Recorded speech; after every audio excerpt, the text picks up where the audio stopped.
12 de septiembre de 1982. A las afueras de Anchorage, Alaska, un grupo de policías estatales se dirige hacia un lugar remoto junto a un río. Encuentran enterrado en la tierra el cuerpo de una joven a la que han disparado con una escopeta de caza. Al parecer, el asesino llevaba a las víctimas con vida hasta esos parajes y después las mataba.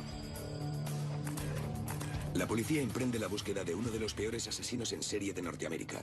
Un hombre que acosa a sus víctimas en clubs de striptease y las persigue por las transitadas calles del centro. Eran personas muy vulnerables y él lo sabía. Sabía cómo aprovecharse de ello. Está claro que eso lo impulsaba a actuar y que se convirtió en una verdadera adicción. Era un ser malvado, la mismísima encarnación del mal.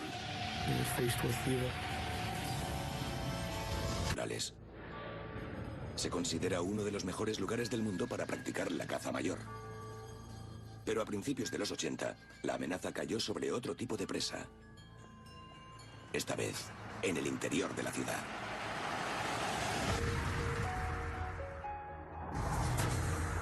Anchorage es la puerta de entrada hacia el resto del estado. En 1980, la ciudad está en plena expansión y se llena de forasteros y caras anónimas. La escena nocturna del centro se vuelve peligrosa y la policía tiene dificultades para mantener el control. En esa época aparecieron una serie de bares y clubes nocturnos con bailarinas de striptease y todo tipo de sex shops. Cuando toda esa masa de gente empezó a llegar a Anchorage, la ciudad se abrió hasta el punto de que a cualquier hora del día o de la noche, las calles estaban abarrotadas. Hubo una gran proliferación de la prostitución en aquel tiempo. Muchas veces era difícil mantenerse al tanto de quién estaba en cada lugar y de qué era lo que sucedía. Había agencias de fuera que hacían rotaciones entre las mujeres continuamente. Es decir, traían a prostitutas para que trabajaran de bailarinas durante un par de meses y después se las llevaban para Seattle, Portland o Honolulu.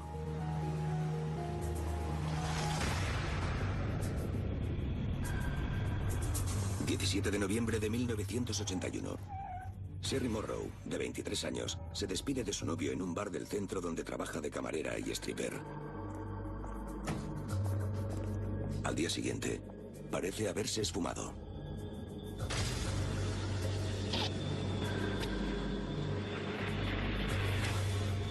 Su novio denuncia su desaparición. Pero teniendo en cuenta que las bailarinas a menudo se marchan de la ciudad sin avisar, la policía considera que no hay motivos para sospechar que haya sido víctima de un crimen. Siempre estaba en continuo movimiento. Muchas prostitutas o bailarinas van cambiando de ciudad muy a menudo. Para muchas de ellas es lo normal. Archivan la ficha de Sherry junto a las de otras 4 bailarinas, cuyas desapariciones fueron denunciadas en el año anterior. Consideraban que estas mujeres van y vienen y no les faltaba razón. No habían echado raíces en la ciudad, por lo que lo más probable era que se hubiesen marchado sin más. En el siguiente mes de mayo, una joven llamada Sue Luna llega a la ciudad con un contrato de bailarina de 6 semanas. Se instala en un bloque de pisos en el que también viven otras mujeres que trabajan en el sector. Sue es de Seattle, pero le alivia tener parientes en Alaska. Se encuentra con su hermana Bobby y su marido David.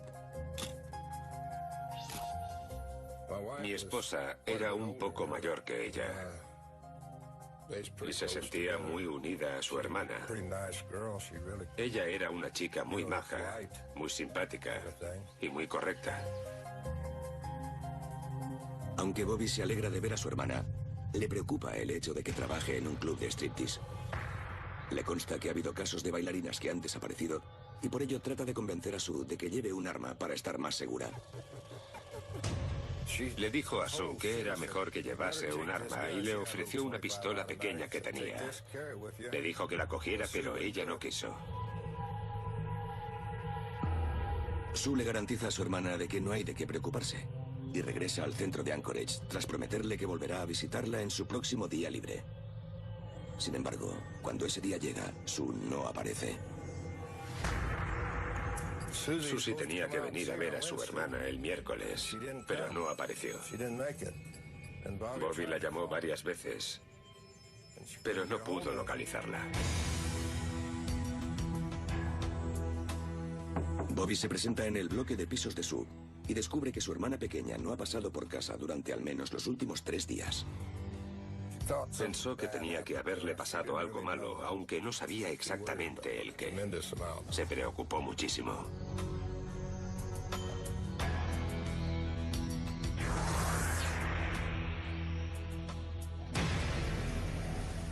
...12 de septiembre de 1982... ...40 kilómetros al norte de Anchorage... ...en un recóndito paraje junto a un río... ...el agente de la policía de Anchorage, John Daly... ...disfruta de un día de caza junto a su compañero. Teníamos el día libre y salimos a cazar alces, pero el viento se hacía cada vez más fuerte, así que decidimos retirarnos y acampar junto a unos árboles. Instalamos la tienda de campaña y fuimos a ver si había algún alce por la zona. No muy lejos del campamento, junto a la orilla del río, se percatan de que una bota sobresale de la arena. Al acercarse también ven un trozo de pantalón y se dan cuenta del siniestro hallazgo que acaban de realizar. Se veía la parte de la rodilla de un pantalón tejano. Por la forma que tenía, nos imaginamos que debajo estaba el hueso. Los policías van a buscar un teléfono. Como están fuera de los límites de la ciudad de Anchorage, avisan a la Policía Estatal de Alaska. Sospechan que ha habido un crimen y envían a un detective de homicidios y un pequeño equipo de apoyo. En este caso en particular, se trataba de una zona muy remota a la que únicamente se podía acceder en barco, en avioneta o con un vehículo todoterreno. Llegaron con el equipamiento, las herramientas y las cámaras, acordonaron la zona y luego fotografiaron el lugar de los hechos, siempre tratando de no alterar nada. Seguidamente desenterraron el cuerpo con mucho cuidado, como si de una excavación arqueológica se tratara. El cuerpo en descomposición pertenece a una mujer joven. Tiene los ojos tapados con una venda elástica, lo cual confirma que se trata de un asesinato. Tras exhumar el cadáver, la policía registra la tumba en busca de pruebas. Fueron retirando la tierra y filtrándola con mucho cuidado para buscar cualquier cosa que pudieran relacionar con la víctima o con el posible asesino. Encuentran el casquillo de una bala del calibre 223. En el laboratorio, un patólogo forense descubre fragmentos de bala en el pecho de la víctima. Los registros dentales ponen nombre a la víctima. Se trata de Sherry Morrow, la bailarina de 23 años cuya desaparición fue denunciada por su pareja el pasado otoño. La policía investiga, pero no hay pruebas sólidas que vinculen el asesinato con el de las otras bailarinas desaparecidas. Bobby Moorhead mantiene la esperanza de que su hermana Sue sigue con vida. Buscó por todas partes, comprobó todas las pistas que tenía y también consultó a la policía. Pero otros se vuelven cada vez más pesimistas. Tras el asesinato de una mujer y la desaparición de otras 5, el miedo se apodera de la ciudad de Anchorage. Las prostitutas coincidían en que la cosa no pintaba bien. Nos enteramos de que las mujeres que trabajaban en los bares de striptease creían que algo no iba bien y que había una o varias personas que las tenían en el punto de mira. Esa persona no tardará en volver a atacar. Octubre de 1982. La policía de Alaska investiga el asesinato de la bailarina Sherry Morrow, a quien encontraron semienterrada y con los ojos vendados en una zona no muy lejos de Anchorage. Su novio explica a la policía que Sherry le habló de un cliente anónimo que se acercó a ella en el trabajo. El hombre le ofreció una gran suma de dinero y le pidió que posara desnuda para unas fotografías.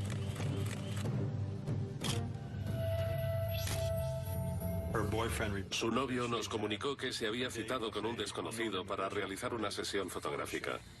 La chica fue a hacerse las fotos, pero no regresó.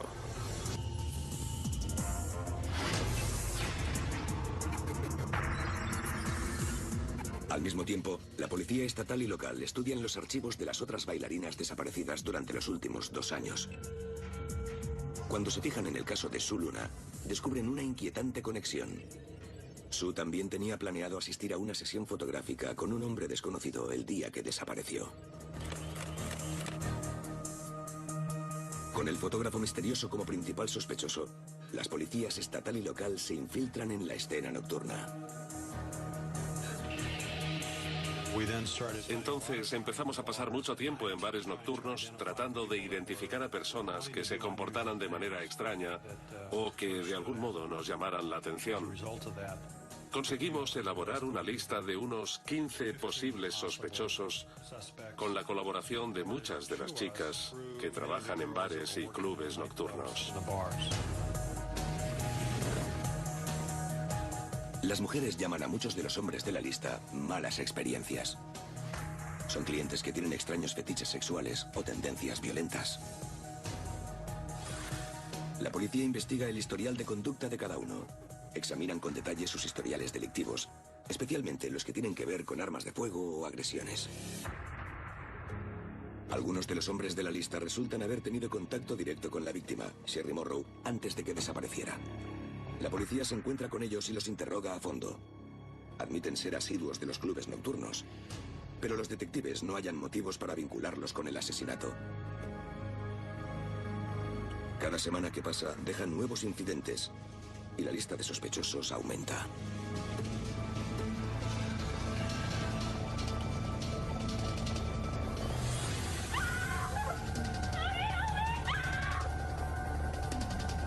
El 13 de junio de 1983.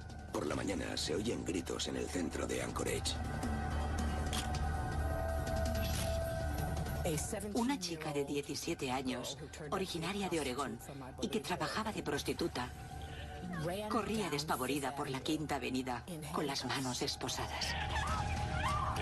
Corría por la Quinta Avenida mientras gritaba, "¡Me va a matar!". La mujer consigue la ayuda de una camioneta que pasa. El hombre la dejó subirse al vehículo. Ella le dijo que la llevara unas calles más abajo y la dejara en un motel. Como estaba armando un verdadero escándalo con sus gritos, alguien decidió llamar a la policía. Un agente de la policía de la ciudad llamado Greg Baker se presenta en la escena e interroga a la nerviosa chica. Cuando consigue calmarse, le cuenta algo espeluznante.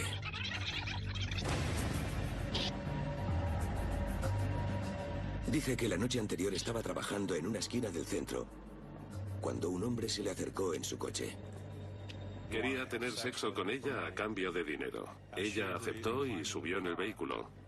Se sentó en el asiento delantero y en un momento dado, el hombre sacó un par de esposas. La agarró de la muñeca y acto seguido sacó una pistola y le apuntó a la cara. La secuestró a punta de pistola y se la llevó a su casa. Le dijo a la policía que la ató a un poste en el sótano y la mantuvo encerrada durante varios días y que la violaba periódicamente y la dejaba encadenada mientras él dormía. Describió el interior de la casa, el garaje, y dijo que en el sótano había trofeos de animales colgados de la pared. Después de dormir un par de horas, el hombre se levantó y le quitó la cadena del cuello. La hizo volver a subir en el coche y se la llevó a Merrifield, donde el hombre tenía una avioneta. En un momento dado, cuando el secuestrador bajó del coche y la dejó sola para preparar la avioneta, ella empezó a correr para salvar su vida.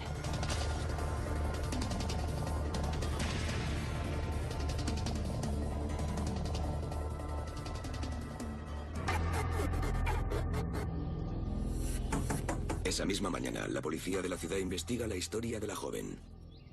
Sus indicaciones les llevan hasta la puerta de la casa de un empresario muy conocido en la ciudad llamado Robert Hansen. Robert regenta una panadería muy popular en el centro. Es un afable padre de familia y habla con un ligero tartamudeo. Vivía en una casa de un barrio de clase media. Estaba casado y tenía 2 hijos pequeños. Su esposa participaba de forma activa en la iglesia. Como buen alasqueño, Hansen es un apasionado de las actividades al aire libre. Era conocido en el mundo de la caza. Era un prolífico cazador. Y algunos de los trofeos que tenía eran bastante impresionantes. Le apasionaba la caza. Cuando le preguntan sobre las acusaciones de la joven, Hansen niega saber nada al respecto. Hansen desmintió haber tenido contacto alguno con la mujer. Hansen dijo, no fui yo, es imposible que haya sido yo. De hecho, dijo que esa noche estaba con 2 amigos suyos. Y cuando la policía interrogó a los 2 testigos de su coartada, ambos confirmaron que estaban con Hansen y que de ninguna manera podía haber estado con la prostituta.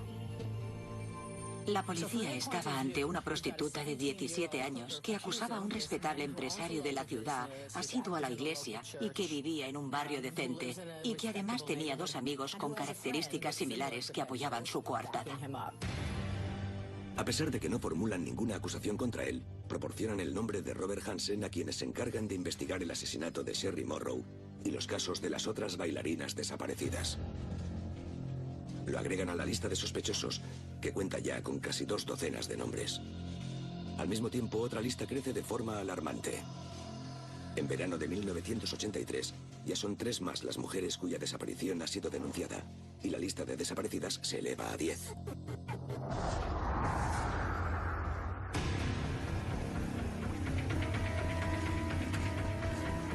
...2 de septiembre de 1983.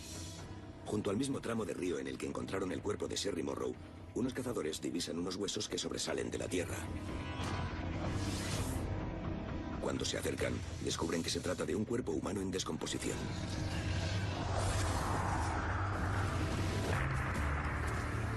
El detective de homicidios Glenn Flowdy se dirige hacia el remoto lugar, al que es incluso más difícil de acceder que donde se encontraron los restos el año anterior. La ropa que encuentran en la tumba indica que se trata del cadáver de una mujer joven. Inspeccionamos la escena de forma minuciosa y fotografiamos cada capa de tierra que sacamos. Retirábamos la tierra con mucho cuidado. Luego hacíamos una foto, sacábamos un poco más de tierra, hacíamos otra foto y al final filtrábamos con cuidado la tierra extraída con una malla metálica para tratar de encontrar alguna prueba. La policía encuentra un casquillo de una bala del calibre 223, idéntico al que hallaron en la tumba de Sherry Morrow, lo cual confirma que probablemente se trata del mismo asesino. Más detalles salen a la luz en el depósito de cadáveres. La vi por primera vez en la morgue y vi que tenía un agujero de bala en el esternón. La bala le atravesó el esternón en dirección hacia arriba y le salió por el omóplato. Murió casi al instante. Su corazón no debió de aguantar más de 1 o 2 latidos. Gracias a los registros dentales, identifican a la mujer como Paula Goulding, de 30 años. Una bailarina desaparecida en abril de ese mismo año. Teníamos ya 2 víctimas que habían sido semienterradas, que estaban medio desnudas y que habían sido trasladadas hacia el lugar por un mismo sujeto. La policía estatal organiza una búsqueda masiva en la zona donde se hallaron los cadáveres, ante el temor de que otras bailarinas hayan sufrido la misma suerte. Bobby Moorhead y su marido David se unen a la búsqueda. Pero a Bobby le cuesta seguir manteniendo la esperanza de que su hermana desaparecida, Sue, siga con vida. En esa época teníamos caballos y los usamos para buscar a lo largo del río. Era una región enorme y teníamos un largo trabajo de búsqueda por delante. Antes aún teníamos alguna esperanza, pero después de que aparecieran todos esos cuerpos, la esperanza se empezó a desvanecer. Mi esposa cayó en una profunda depresión. Entre las bailarinas y sus amistades y entre todos quienes trabajaban en los clubes nocturnos, la preocupación se hizo cada vez mayor. Pusieron en práctica una especie de sistema y dejaron de ir a sitios desconocidos y con personas desconocidas. Y tenían que informar siempre de la hora a la que volverían. El trabajo de las prostitutas consiste en irse con extraños a lugares donde nadie pueda verles. Eso las convierte en presa fácil. La cantidad de crímenes que aún quedan por salir a la luz sorprenderá incluso a los investigadores más veteranos. En 1983, un asesino en serie anda suelto en Anchorage, Alaska. 2 bailarinas exóticas han sido asesinadas y muchas otras siguen desaparecidas. Una de ellas es una joven llamada Sue Luna, cuya desaparición fue denunciada por su hermana Bobby. La policía cree que la apariencia del criminal podría ser la de un hombre inofensivo y que se gana la confianza de las mujeres antes de asesinarlas.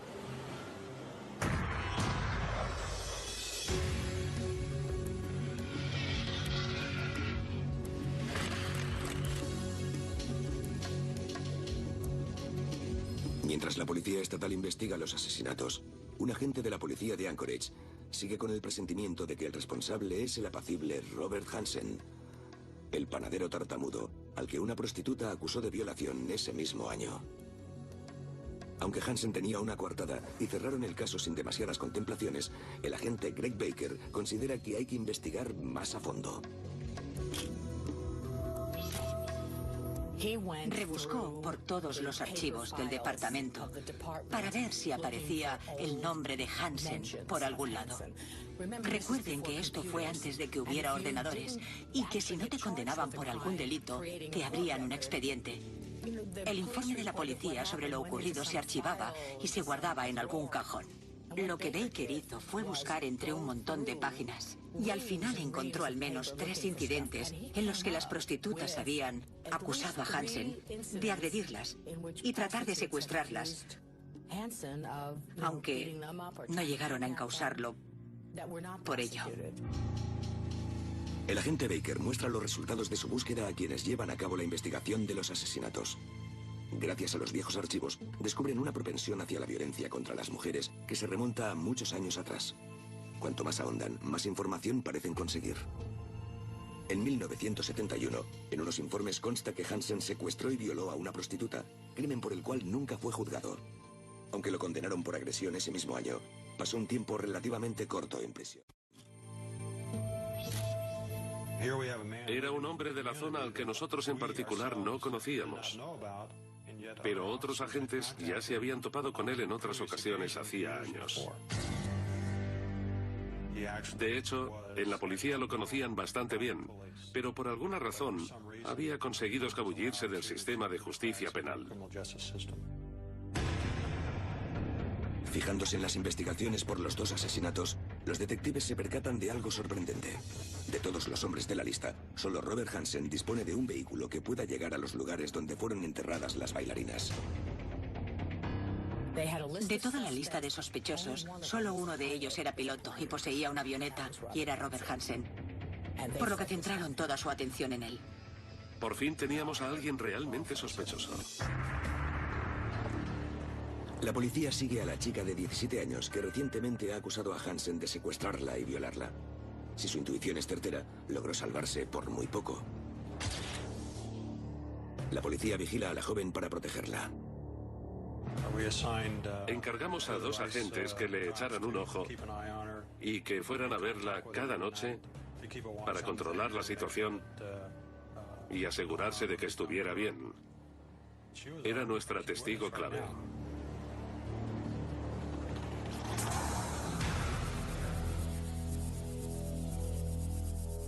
Al mismo tiempo, mantienen a Robert Hansen bajo vigilancia continua.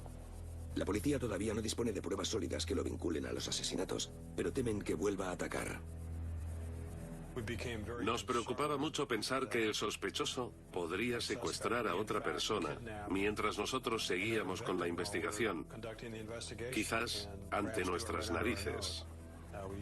Nos valimos de agentes antinarcóticos vestidos de paisano y de vehículos camuflados para seguir a Hansen las 24 horas del día. Y llegamos a la conclusión de que ese hombre nunca dormía. Trabajaba durante varias horas y en sus descansos se iba a dar vueltas con el coche por las calles de Anchorage y nosotros lo seguíamos. Daba vueltas por la zona de bares y donde estaba toda la prostitución.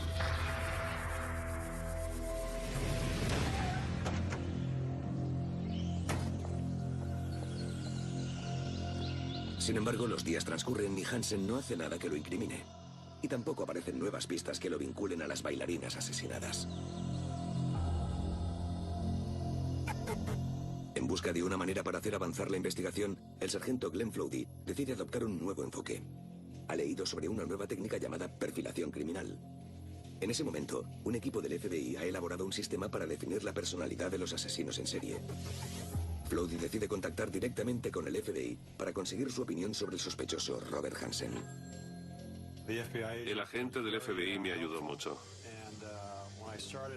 Cuando comencé a hablarle del sospechoso, me paró y me dijo que le hablara sobre las víctimas, que él ya me hablaría sobre el sospechoso. Flowdy le describe las tumbas y los casos de desaparición de las diversas bailarinas. En su respuesta, el agente le describe las posibles características del autor de los crímenes. Me dijo que probablemente el asesino era un hombre blanco de unos 40 años, respetado en la comunidad y que tal vez fuera empresario. Dijo que podría tratarse de un ávido cazador e incluso que sospechaba que podía ser tartamudo. La verdad es que me descolocó un poco, porque describía casi a la perfección el perfil de Robert Hansen. Incluso lo de que era tartamudo fue bastante impresionante. El agente también le comenta que tal vez en casa del sospechoso puedan hallar alguna prueba que lo incrimine, ya que los asesinos en serie suelen guardar recuerdos de sus crímenes. Basándose en su perfil, en las recientes acusaciones de violación y en su historial delictivo, la policía consigue obtener una orden para registrar de forma exhaustiva la casa y los vehículos de Hansen. Era la primera vez en la historia de los Estados Unidos que la información obtenida del análisis de personalidad del criminal realizado por el FBI se usaba como declaración jurada para expedir una orden de registro. En ese aspecto fuimos pioneros. 26 de octubre de 1983. Quienes trabajan en el caso celebran una larga reunión por la tarde. Hicimos venir a investigadores de otras zonas, ya que íbamos a necesitar a bastantes agentes para llevar a cabo las diversas búsquedas de forma simultánea. Siguiendo el consejo del FBI, preparan una sala de interrogatorios para Robert Hansen. La empapelan con imágenes y recortes de periódico relacionados con los asesinatos y las bailarinas desaparecidas.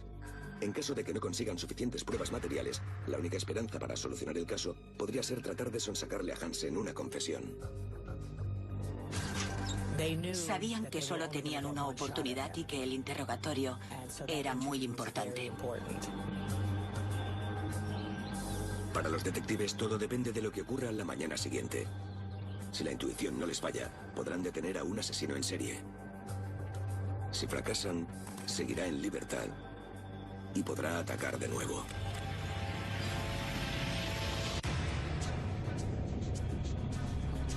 ...27 de octubre de 1983, 6 de la mañana. En Anchorage, Alaska, la policía se prepara para enfrentarse al conocido empresario Robert Hansen. Su perfil concuerda con la descripción del criminal realizada por el FBI y es el principal sospechoso de los asesinatos de 2 bailarinas de la ciudad. Hay muchas más mujeres desaparecidas, entre las que se encuentra Sue Luna, de 23 años. Enviamos a una pareja de investigadores para que vigilaran la casa y nos avisaran cuando saliese para ir a la panadería. También mandamos a otro equipo a Merrillfield para que esperaran junto a su avioneta para asegurarnos de que no huiría con ella. Un tercer equipo observa la panadería de Robert Hansen. Para que la investigación tenga éxito, habrá que encontrar pruebas sólidas en su vivienda o conseguir que confiese. A las 7 de la mañana, la operación se pone en marcha. Hansen salió para ir a trabajar y los 2 agentes se le acercaron y le dijeron de manera muy relajada que la policía estatal quería hablar con él. No especificaron nada ni le hablaron en tono amenazador. Simplemente le preguntaron si podía acompañarlos a la oficina. El sospechoso aceptó y subió al coche de los agentes para que lo llevaran a comisaría. Mientras trasladan a Hansen, la policía incauta sus 2 vehículos y su avioneta. Otro equipo de investigadores se presenta en su casa. Tras acompañar a su esposa y a sus 2 hijos a casa de los vecinos, entran en la vivienda para someterla a un riguroso examen. Cuando nos aseguramos de que teníamos la casa para nosotros solos, lo siguiente que hicimos fue fotografiar cada palmo de la casa. Sacamos fotos de las paredes, del suelo, de todo, con cuidado de no mover nada de su sitio. Robert Hansen atraviesa la ciudad y llega a comisaría. Lo hacen pasar a una sala de interrogatorios especialmente preparada para sacudir una conciencia culpable. A Hansen se le veía muy nervioso. Lo dejamos solo en la habitación durante unos 10 minutos para que tuviera tiempo de contemplar lo que había a su alrededor, para que viera los mapas con los lugares donde encontramos los cadáveres y las fotos de las víctimas que habíamos esparcido por encima de la mesa. Así que, de buenas a primeras, él ya sabía por dónde iban los tiros. Lo que no sabía era cómo íbamos a enfocar el tema. Los investigadores empiezan preguntándole a Hansen sobre sus años de juventud, antes de sacar el tema de los asesinatos. Era una situación bastante complicada. Estaban hablando con él y al mismo tiempo se comunicaban con quienes estaban inspeccionando la casa. No querían dejarlo marchar y esperaban que los detectives encontraran algo en su domicilio. Tras fotografiar todo el piso principal, los investigadores entran en el sótano de Hansen. Como era de esperar, es tal y como lo describió la joven de 17 años que declara haber sido retenida y violada allí. Cabezas de animales colosales y numerosos trofeos de caza cuelgan de todas las paredes. La chica nos había hablado del oso del suelo, los animales disecados de las paredes y el poste que aguantaba las cadenas. Encontramos todo lo que había descrito en su declaración. Con nuevas pruebas para acusar a Hansen por secuestro y violación, los investigadores empiezan a buscar en la casa del sospechoso pistas que lo vinculen con los asesinatos. Mientras tanto, en la sala de interrogatorios, Robert Hansen admite haber contratado los servicios de prostitutas en el pasado, pero niega haberles hecho daño. Sin embargo, admitió haber volado con su avioneta hacia la zona donde se encontraron los cadáveres y haber aterrizado allí. Dijo que había practicado muchas veces disparando a lobos desde la avioneta por esa zona. A medida que pasan las horas, la policía se da cuenta de que no va a conseguir nada de él.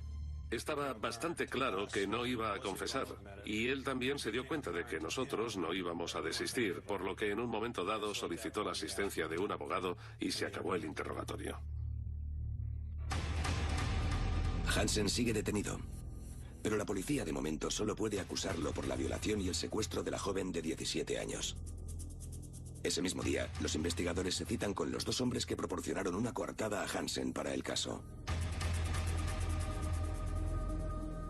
Ambos testigos de la coartada se vinieron abajo cuando les contaron que la investigación concernía a varias víctimas. Los hombres admiten que Hansen no estaba con ellos la noche en cuestión, como habían declarado originalmente. En aquel momento decidieron mentir para ayudar a su amigo, de cuya inocencia no dudaban. La policía sabe que se encuentra ante un caso grave de secuestro y violación. Pero al otro lado de la ciudad, en casa de Hansen, todavía no han encontrado nada que lo vincule a los asesinatos o a las numerosas mujeres desaparecidas. Las cosas no estaban yendo como habíamos esperado. Llevábamos ya 3 meses trabajando sin cesar en el caso. Lo vigilábamos 24 horas al día, 7 días a la semana, incluso por la noche. Estábamos todos ya muy cansados y también muy decepcionados. Finalmente, las largas horas de trabajo duro empiezan a dar fruto.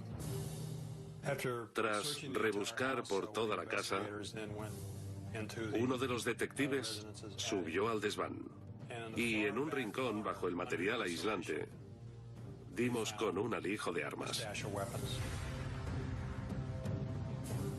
Entre las armas había un fusil del calibre 223, como el que utilizaron para matar a Sherry Morrow y Paula Goulding. En otro rincón del altillo encuentran una bolsa de plástico. Abrimos la bolsa y encontramos joyas, carnés de identidad y tarjetas de visita de numerosas víctimas, y muchas de estas mujeres ni siquiera constaban como desaparecidas. Encontraron un collar muy característico que pertenecía a una de las víctimas. Ya tenían lo que necesitaban. Estábamos eufóricos. Al fin teníamos la seguridad de que habíamos atrapado al asesino. Mientras la policía espera los resultados de las pruebas balísticas antes de acusar a Hansen de los asesinatos, Anchorage descubre que el propietario de una conocida panadería ha sido acusado de violación. Pero la noticia que está por venir causará un gran impacto, sobre todo cuando la policía descifre el significado de las más de 20 cruces señaladas en los mapas de aviación encontrados en casa de Hansen. Cuando se desvele este inquietante misterio, Hansen pasará a ser uno de los asesinos en serie más sanguinarios de Norteamérica. Más despiadado de lo que nadie se habría imaginado jamás.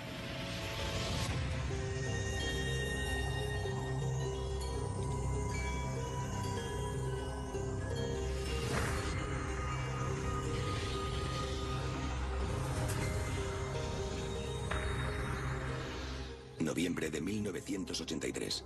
En Anchorage, Alaska, el propietario de una panadería del centro ha sido acusado de la violación y el secuestro de una joven de 17 años. Aunque todavía no se ha hecho público, un rifle encontrado en su vivienda lo vincula con el asesinato de 2 bailarinas de striptease. La policía espera a formalizar las acusaciones para tratar de descubrir el alcance total de los crímenes de Hansen. Con Hansen entre rejas, los detectives intentan descubrir a cuántas mujeres ha secuestrado y asesinado. Tienen la atención puesta sobre los mapas de aviación que encontraron en casa del sospechoso.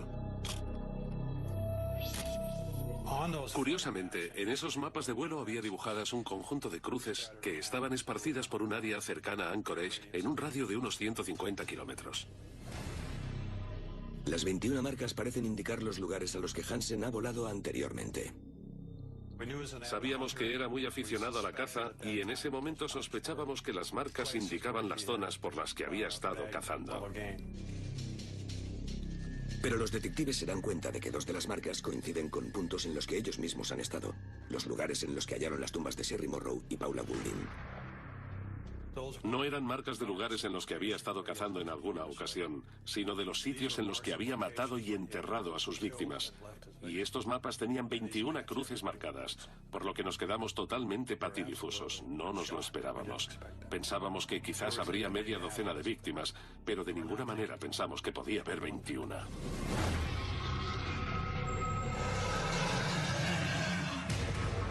A la espera del juicio por los cargos de secuestro y violación, los investigadores finalmente revelan a Hansen y su abogado las pruebas que lo vinculan con los asesinatos de Sherry Morrow, Paula Goulding y al menos otras 2 mujeres.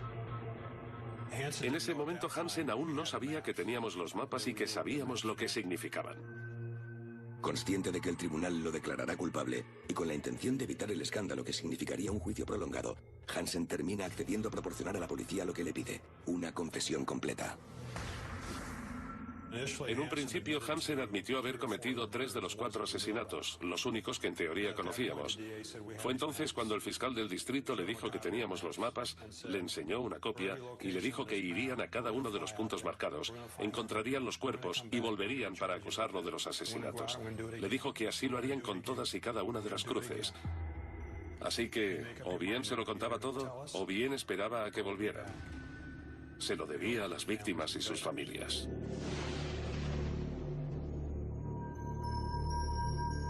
Dada la evidencia de sus crímenes, la defensa de Robert Hansen al fin se desmorona.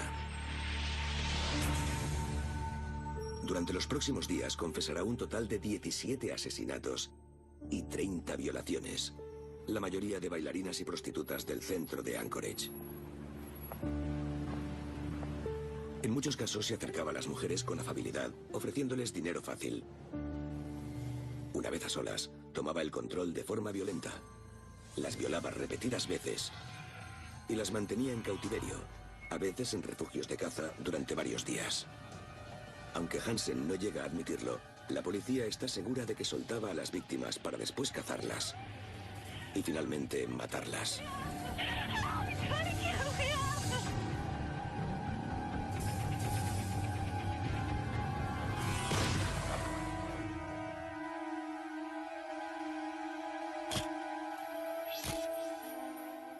Soltaba a las víctimas para que trataran de huir y poder cazarlas. Hansen pasó de cazar animales a cazar personas. 27 de febrero de 1984. En un juzgado de Anchorage se hace pública por primera vez la extensión total de los crímenes de Robert Hansen. La noticia de la confesión conmociona a la población de Anchorage. El aparentemente inocente propietario de una panadería de barrio es uno de los asesinos en serie más peligrosos de Norteamérica. Todo el mundo estaba pendiente de los periódicos y de las noticias de la televisión. Los asesinos en serie suelen resultar fascinantes y supongo que la gente sentía una mezcla de horror y fascinación. No entendían cómo alguien había sido capaz de hacer algo así. Tenía dos vidas separadas. Era como el Dr. Jekyll y Mr. Hyde. Realmente se trataba de alguien tan normal como el vecino de al lado. No era el típico matón. No daba miedo, porque de haber sido así, no habría podido hacer lo que hizo. Las mujeres de la calle no son estúpidas. Si hubiese parecido peligroso, no se habrían ido con él. Parecía alguien a quien podían manejar, pero estaban equivocadas. Robert Hansen es condenado a un total de 461 años en prisión. El asesino de los clubes nocturnos de Anchorage, apodado Bob, el panadero malvado, finalmente se enfrenta a la justicia. Fue un gran alivio verle marchar. El día después de su confesión, la policía utiliza a Hansen para que les ayude a localizar los cuerpos de todas las víctimas señaladas en el mapa. Era febrero. Estábamos en pleno invierno y, como es habitual en Alaska, hacía mucho frío. No había casi luz y una buena capa de nieve lo cubría todo allí, en medio de la nada.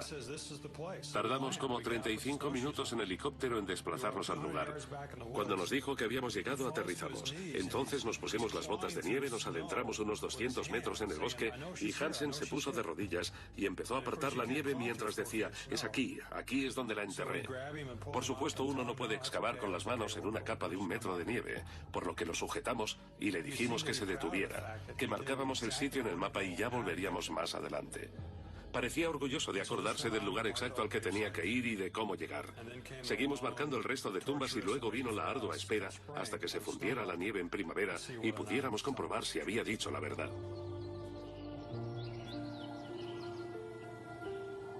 En la primavera de 1984, la policía logra exhumar los cuerpos de muchas de las víctimas señaladas en el mapa y devuelven sus restos a las afligidas familias.